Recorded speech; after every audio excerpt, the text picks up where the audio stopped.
দা যে আজকে তোমাদের পাড়ায় যে ঝগড়াটা হলো ওর ঘটনা একটু বলে দেখি। ছকিনার ওই এড়েমজ্জিনার ঘটনাটা, ছকিনার পাঠশালা আর এড়েমজ্জিনার একটা গাছ, একটা বলতে অনেক কটা গাছ আছে পাঠশালার কাছে। পাঠশালা তোমার গাছ আছে মানে পাটে পাঠশালার ইয়েগুলো জড়ে তড়ে যায়, পাতা পড়ে, সেগুলো তো প্রচুর সমস্যা হয় না। ওই জন্য এখন এড়েমজ্জিনা বলছে, বলে আমার গাছ আছে, আমার গাছ নাম খাই। আর মজ্জিনা বলছে, সকিনা বলতেছে, বলে এই খান কি তোর গাছের পাতা এসে কেন আমার এর মতো ঢুকবে, তোর পাতা তুই ধরে না।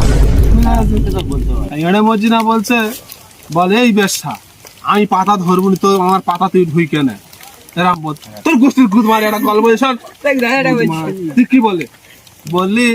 তখন এবার ছকিনা বলতেছে, বলে আমাদের সত্যি স্বাভাবিক সমস্যা হবে, পাঠশালা পাঠ কাটে, এটা হবে তো আমাদের কাছে, আমাদের বিচার দেওয়া আমার কাছে বিচার দেখে। হ্যাঁ, আমি তো বিচারের মেরে দিয়ে জানিস বলে আমার কাছে বলেছে, বলে এরকম ভাবে হচ্ছে, তুমি একটা বিচার করো। ছকিনা সত্যি ছকিনা কোনো দোষ নেই, তার পাঠশালা যদি যন্ত্রপাতি ঢোকে, তার পাঠশালা যদি যন্ত্রপাতি ঢোকে সে তো বলবে, তার অসুবিধা সে বলবি নি।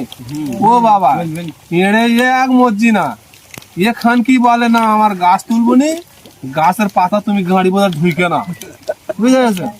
এরা বলতে বলে আর এই নিয়ে গন্ডগোল হয়েছে, আর কি করে বিচারটা করব আমি নিজে আমার বুঝতে পারছি না। এইসব সওয়ালটা তোমার কাছে বলছি, তোমরা এই বিচারটা করো।